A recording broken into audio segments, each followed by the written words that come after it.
I just want to hear all the candidates out before I make my decision on who I want to vote on. It's my first time voting, so it's very exciting for me. I've never been through a presidential campaign before. I wanted to ask if you want to clarify what Eric Fernstrom meant when he described your campaign as an etch-a-sketch, and if you see why that became such a big issue. I can tell you this. When the campaign moves to becoming a general election campaign, the nature of the campaign itself in terms of staff, funding, the states we go to will be different than today. Obviously, it's a much larger campaign. Fundraising numbers are very different. We now work with the Republican National Committee instead of apart from any committee of that nature.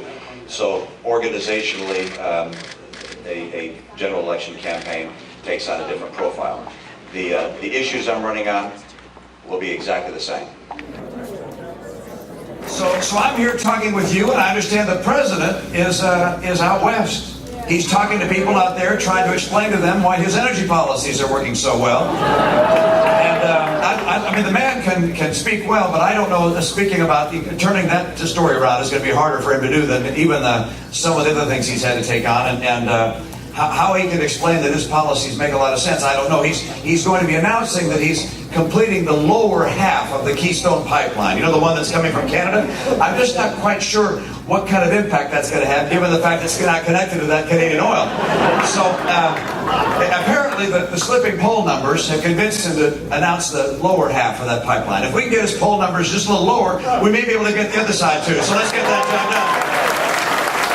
job done. What do you think about the Obama administration in the Middle East, and what do you think about an administration that sets exit dates independent of the situation on the ground?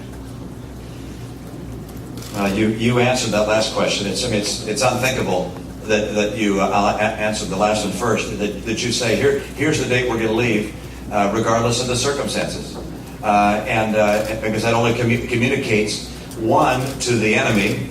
That at some point certain you're leaving, and so they can say, well, let's either hold back until that point, or let's be aggressive. But they make their plans based upon knowing your plans when we don't know theirs.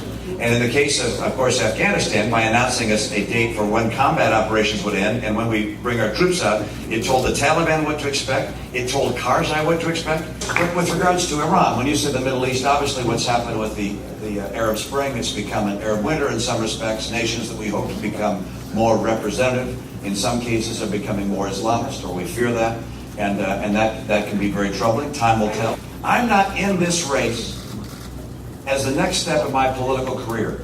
I don't have a political career. My career was in business. I spent 25 years in business, and I went off to the Olympics. I've only been in government 4 years. I want to